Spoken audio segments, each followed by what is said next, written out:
kids with disabilities faced a lot of problems like social isolation.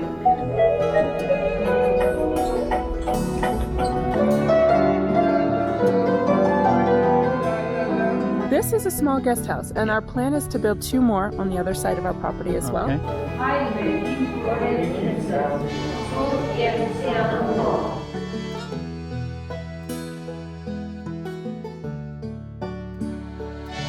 So now we're back here with Sarah, Sonia, Shushma. We're in the Gyumri Square, main square of Gyumri.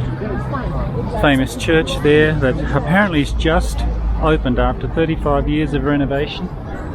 And there's another old church there. And where we're going now is what's it called, Shushma?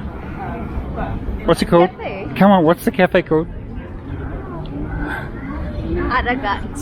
Aregak Bakery and Cafe. And Shushma's going to tell us all about it, aren't you, Shushma? Yes, I will try my level best to do that. So we're very near to the Aregak Bakery and Cafe. Yes, we're on Abovian Street. This is a pedestrian It's so street, pretty here. historical, and you can see we're right on the square. We have a great location here. Yeah. This was something I'll say when we rented this location 5 years ago. Yeah. Gyumri wasn't quite as hopping as it is now, and this street wasn't renovated like it is now. Hopping, that's an in word. Yeah, a hopping street. Our bakery was an old, if you can imagine, a place like this with such great real estate right on the corner of the square. It was an abandoned storefront, boarded up. Yeah. And now, I mean, in the summertime, this street has so many people. It's kind of like our Northern Avenue. You know? Fantastic. It's so beautiful. Yeah, it's and I can lovely. see another church up the other end. Yes, that one is Surp Nishan. I think, if I'm correct, that's the oldest church in downtown Gyumri. Excellent. And So this is Aregak here we Bakery are, Aregak and Cafe. Bakery. So this is Armenia's only bakery to intentionally employ people with disabilities. We're celebrating 5 years this year in September, 5th anniversary. We came here a couple of years ago. We didn't get to meet, maybe not quite 2 years ago. We didn't get to meet you then. But now we've got the opportunity. You love your kids? Let's go in and have some. Yeah, okay. Look at these amazing pastries and all. Let me show you some of our tasty. Okay. Okay. I'll show you my favorite one. So this one is chocolate flour, Danish. So you remember we met Edgar during music therapy? The young guy who was singing. And I love chocolate. his mom makes these. So his mom makes all of our Danishes. So this one, this one, this one. These beautiful pastries she makes. This one's super popular. Probably our most popular pastry. It's filled with Nutella and rotisserie cream. And there's walnut shavings on top. Oh wow. Okay, you've teased us enough. I definitely want you guys to try this bread. This is my favorite bread, made from buckwheat. They have some little souvenir like knickknacks here for sale. Did they do something like a flat white? Yes, we do. Yes. Flat Oh, white. can't believe it. Do you want a flat white? Or a cappuccino or something? No. Nothing? Some juice, some tea? You don't drink anything. Can't understand. You're a camel. In your past life, you're a camel? Shushma. Yes, I'm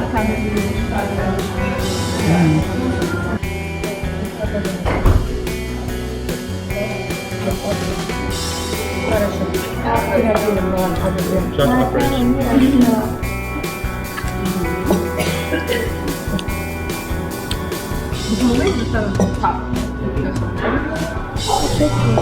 Thank you, Schnorrikala. And look at this, what we've got here. This looks so delicious. Thank you, Mercy. Shushma, do you want water? You really don't drink it. She doesn't drink. I'll put it. Wonderful.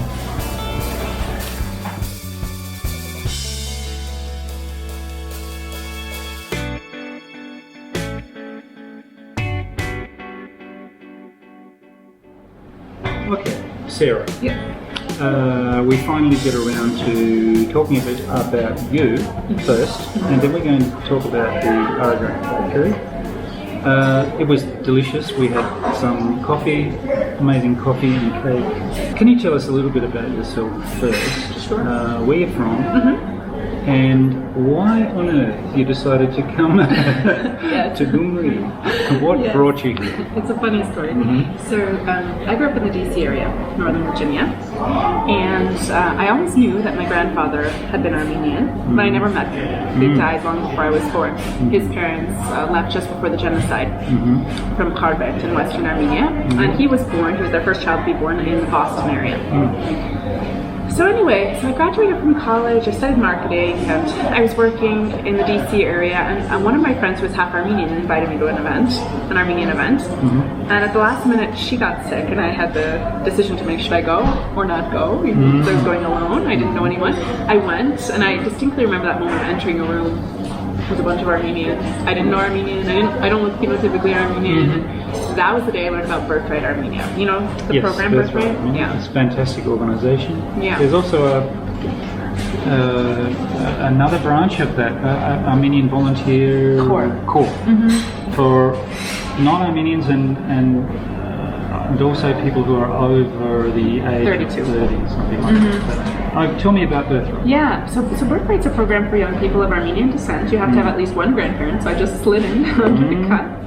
And the idea, honestly, taken largely, holistically, is to bring more people back to live in Armenia, to repatriate. It's really important. It's hugely important. And the way that they do that is, young people come to the country and work as volunteers. They place people in different amazing organizations doing great work. So it's like an internship you get to do. And then, For 1 year? up to 1 year. Up to 1 year. There's Birthright Light, I think, which is a minimum of 3 weeks. So for people who, for example, have a tight study schedule or work schedule, they can do it for 3 weeks. I decided to do a year.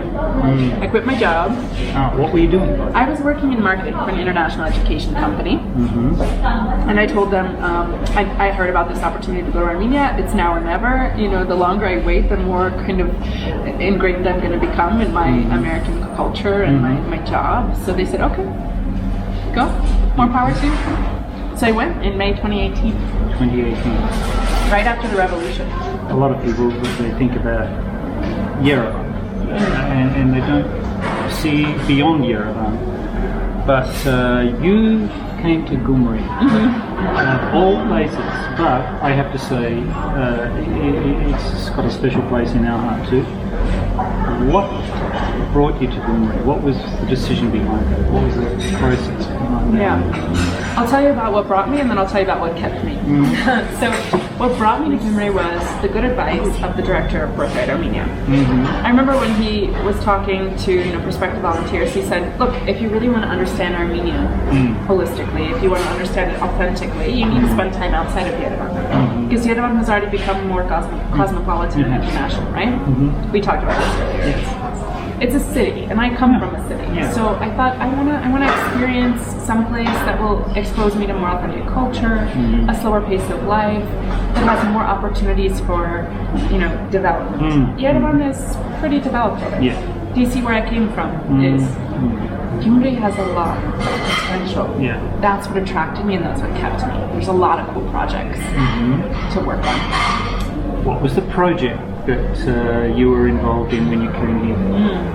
So, Birthright told me about Emily Aregak Centre, where we just came from, and they grabbed me with this. They said Emily Aregak Centre is doing this great work. They're a therapy center providing free, vital therapies to kids with special needs. But that year, in 2018, they were slated to open Aregak Bakery. So they had already received a grant from the European Union. Oh wow! And when I came in June, construction hadn't even started yet. So it was in the works. It was, on the brink. Nothing like it does. Right, exactly. Where we're sitting now was kind of a dusty, old, abandoned space. And now it's a bustling cafe that always has lines out the door in the summer, So to me, that's what Gyumri is.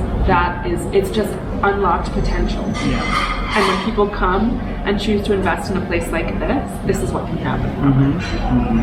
So, you did your 1 year internship with Emily Aregak, and you were working with the disabled youth there and development officer.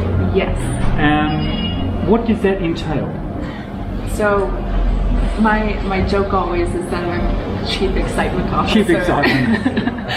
Meaning that I just love to get people on board with what we're doing. So my job entails everything from, donor relations to public relations and media relations to writing, social media, website development, brainstorming new ideas, new projects, anything that really expands us as an entity and gets more people aware of us and expands our impact in the community. So after the 1 year internship, you stayed. I stayed. I really, really connected with the director of our organization. She and I are very close, and she said, we'd love for you to stay. She could tell how much I loved it. I was really advancing in my knowledge of Armenian language, and I wanted to pursue that more. So she offered me a full-time position. And that was another kind of crossroads moment for me, because I thought I could go back to the States. My friends and family are there, or I could stay here. Which will I regret more, leaving or staying? I thought I would definitely regret leaving more. And I'm about to celebrate my 5th anniversary in Gyumri, so Wow. I think I made the right decision. I get so encouraged by people like yourself who've come. You've come not exactly from the diaspora, although you're 25% Armenian. I mean, it's rather unique. It motivates me to keep doing what I'm doing because we love to tell people about Armenian life, how people live, why they come, what's their experience been like. And I can say by the time that we spent together, you're such a positive individual. No doubt you've faced your challenges here. For sure. But you have such a positive outlook, and you are doing such great work with the centre, and I really commend you on that. And I hope that this little video can inspire others to come, maybe even through birthright. Give it a try. Yeah. So many people I've spoken to who've come through that program have decided to come back and stay, or have never left. Yes. And you're a shining example of that. Thank you. So you're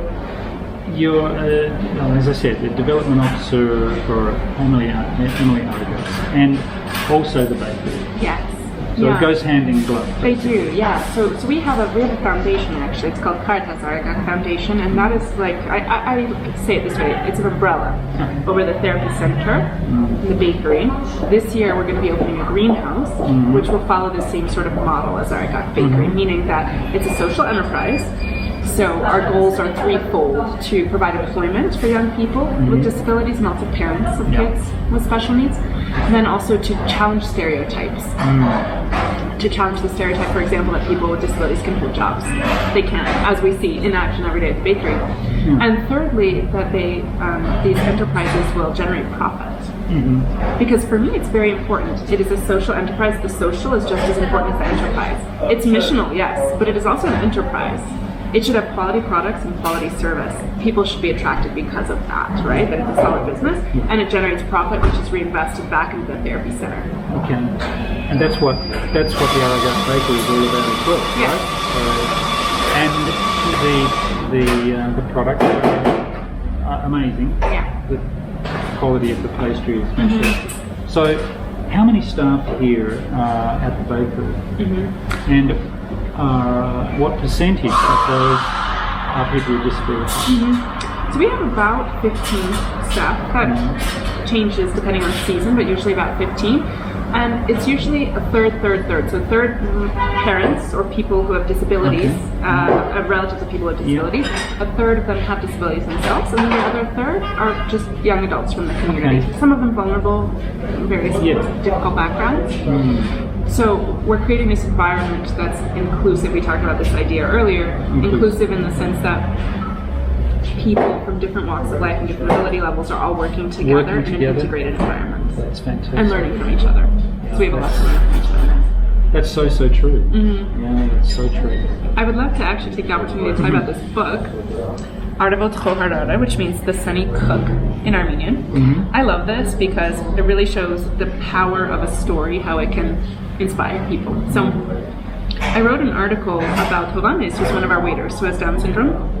And it was published in a little booklet in our bakery, and a young woman who was studying at American University came and picked up the booklet, read the story, and she contacted me and said, I love this story. I have an assignment in class to write a children's book. Can I use the story? We said, sure, why not? She ends up writing the story for the assignment, but then loves it so much, she pitches it to a publisher, and they publish the book. Oh, that's fantastic. And the idea is that it's a tool for parents to help explain to their kids the concept of disability, and that people with disabilities are no different from us. In the fact that they're humans who have dreams and hopes and feelings and goals. And so when kids reach the end of this book, they learn also about what Down syndrome is. And they get to see that the hero of the book actually is a real person who they can come and visit at Aregak Bakery and Cafe. Yeah, and he has Down syndrome. And he has Down syndrome. That's really amazing. So this is the sort of thing I'm really passionate about. This is a huge thing because it meets a need. A lot of parents feel just ill-equipped to teach their kids, you know, and this is a great tool. It's available in a lot of bookstores in Yerevan, and we're hoping it'll come out into the regions as well. Of course, it's available here for purchase too. But yeah. Well, we would love to encourage everyone who watches the video to come, when they come and visit Gyumri, please not only come to visit the cafe bakery here, which is just across the road from the square, but also go and see the Emily Aregak Centre. Yes. You'll be amazed by what they're doing there. Honestly, I'm just so thrilled that we came. Thank you. Happy that I met you. Yes. And the staff and the young people there at the centre, and those who are working here too. I want to thank you so much, and God bless you for the work that you're doing. And I hope that it inspires a lot of people, especially a lot of young people, to really think about what they're doing with their life, because many young Armenians get discouraged. For different reasons. They think there's no future here. You know, I think there is amazing potential here, and you can see that the word potential can become a reality when there are enough people with a vision and generous people to get together and create these organisations. It's amazing. Get inspired by this, and think about what you can do as young people. You know, you have amazing potential. This country has amazing potential. It's not just Yerevan, by the way. You know, Armenia has more than Yerevan. And Armenia is much more than Yerevan. Much more than Yerevan. So thank you, Sarah. You're welcome. Thank you for probably a million other questions we could have asked, but now we have the almost impossible task of editing and putting it together. But I'm sure we'll get by, won't we, Shushma? Yes. Thank you so much for coming. Thanks, Sarah. Thank you so much. And so it's bye from Mitch. Bye from Mrs. Mitch, beautiful Sarah, and Sushma. Bye from Shushma. God bless. See you next time. We are coming back from Gyumri, and we went again back through Aparan. Navigator took us completely different direction, which is amazing, like, you know, little canyon. I thought it'd be nice to show you where we're coming from back home. So it's a very beautiful canyon here. We're gratefully appreciative of Heavenly Father because He gave us this land.